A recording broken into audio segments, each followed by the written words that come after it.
Hey, what's going on? Thought I'd drop another video on you real quick. Kind of a day in the life of, what I did today, whatnot. Today is Saturday. What's this, the 29th? Um, I'm in Ohio, Northeast Ohio. It was like 52 degrees today. Pretty cold day. Didn't have too much to do. Had to run around, do a couple things.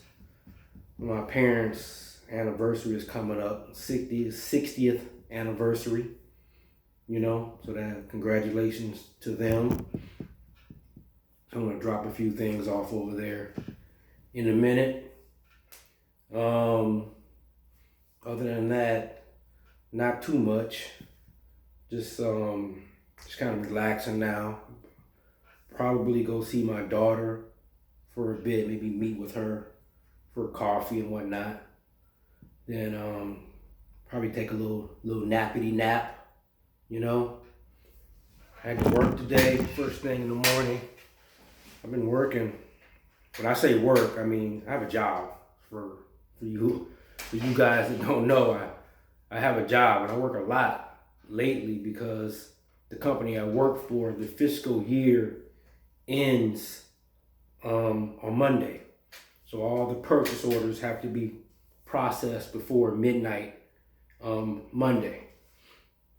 And that kind of determines where we stand for the year end and all that, and profits and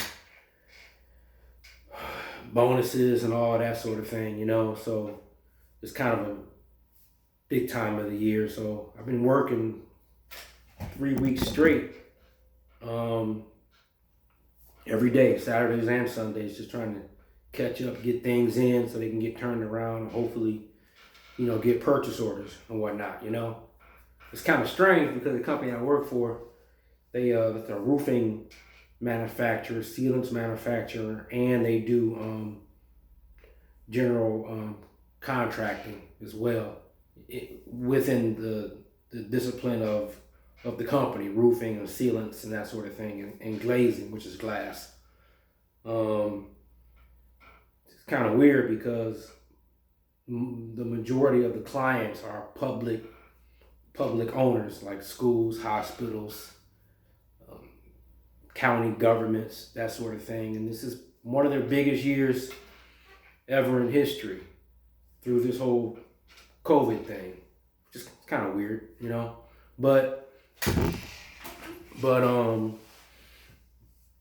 so yeah, that's what I've been doing, trying to catch up there. So I'll probably work tomorrow and even Monday. I gotta be on standby, even though it's a day off, to process any purchase orders that come through. So and I'm working from home now, so we're all on standby. We can message each other and that sort of thing. There's nothing on my computer that monitors. I don't think it is. It might be when I'm on there, and it probably is now that I think about it. But there's nothing visibly that I can see that's on my computer that I can see that says you're on this computer for this part of the day and whatnot. And then so I worked about one-ish. Then I had to go mail some drawings, some prints that I made. I'm a hobbyist oil painter, but every so often I'll sell prints and whatnot. So right now I have print, and you can see my website in my description and all that on this channel. So check it out. I got some stuff on there for sale. But just to give you an idea, selling stuff like this, like Nina Simone. This is the original, but I got prints of this and I sell this. It's like $25, not much. So every so often I'll put these up for sale. I like this one, Richard Pryor. It's pretty cool. And there's another Nina.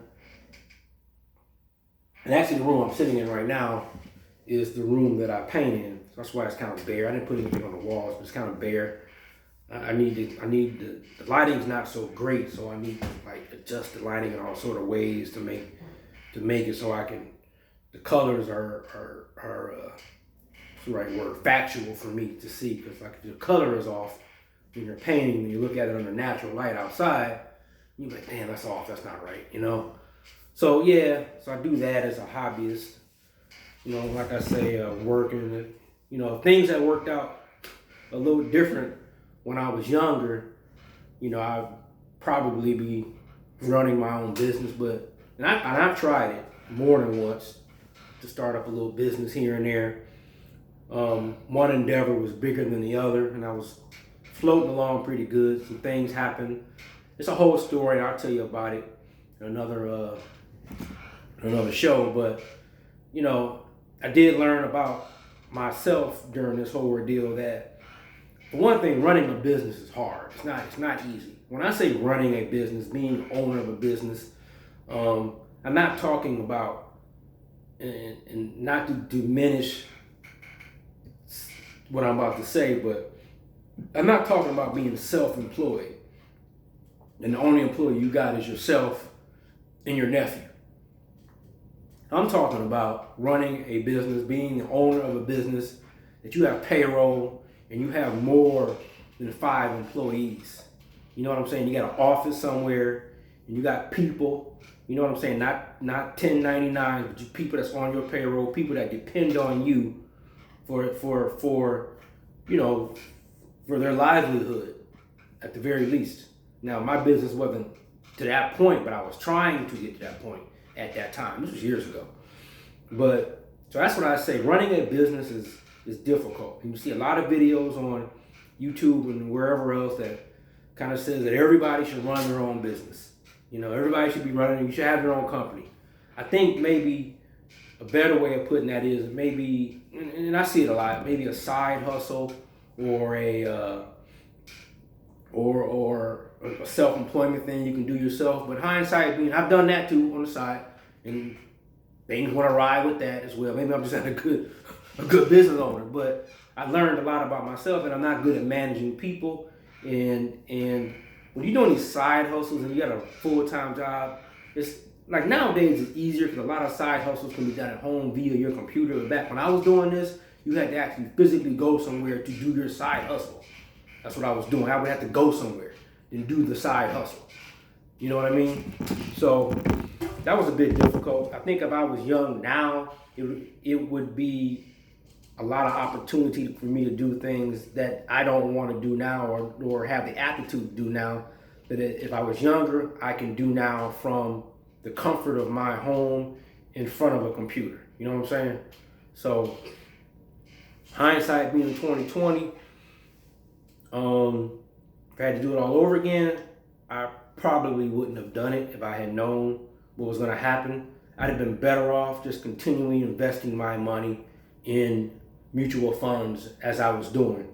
That's how I kind of funded my business. If I just left the money there or studied up on that more and continued to invest more money, you know, we're talking like 15, 20 years ago, I'd be sitting pretty right about now. So a lot of you out there, if you're younger and you're thinking about jumping into this whole side hustle thing, I would think twice about that, especially if you know yourself and your personality and maybe your job, your full-time job is kind of demanding. It's nothing better than investing money long term. Now, you might not get your money right away, but man, that money starts appreciating and whatnot, that compound interest and whatnot, man. Read up on that. That kind, man. I ain't talking about day trading and all that. I'm talking about long-term, strong growth investments. Yeah, I wish I had did that, or which is a great thing nowadays, which you can be done from the comfort of your home, which I believe is a strong way to make some extra money, is consulting in some sort of manner. You know what I'm saying? Like whatever you do as your main business, or you have some other interest in a business, you can consult. So you don't have to buy material, you don't have to buy equipment, you don't worry about payroll, 1099 and all that. You know what I'm saying? You don't have to leave the house and actually go fulfill an obligation to detail somebody's car, paint somebody's apartment, you know, do some consulting, you know, or help people find other people to do whatever it is that you know about. Because a lot of times then you're taking on risk and you get out there and do this thing yourself, especially if you're just a one-man show. And what happened to me was, not to get into my story, I got sued. No fault of my own, but I got sued. It was a fault of my own because it was people I relied upon and trusting them to do something, and personal feelings got in the way of everything. It's a whole story. I'll tell you about it. It's pretty funny. Hindsight being 2020, but it messed me up for a lot of years. So just take. I don't know how I got off into all this, but I just wanted to chime in with you guys, let you know what I was up to today. Get back with some more videos on, like I say, watches, but in particular Rolexes, current events, sports, culture, that sort of thing. I'm gonna kind of get into some more of this Kwame saga. I think he's on right now, so I'm about to cut out and listen to what he's talking about. It's always pretty good stuff. Okay, so thanks for hanging in there with me. Look for some more videos from me. Like I said, more about Rolexes, getting a Rolex. I got some more thoughts on that, on getting yourself a Rolex, because right now things are going to get really amped up because there's a trend where these great dealers are, have these YouTube shows, and they're very entertaining. I watch them.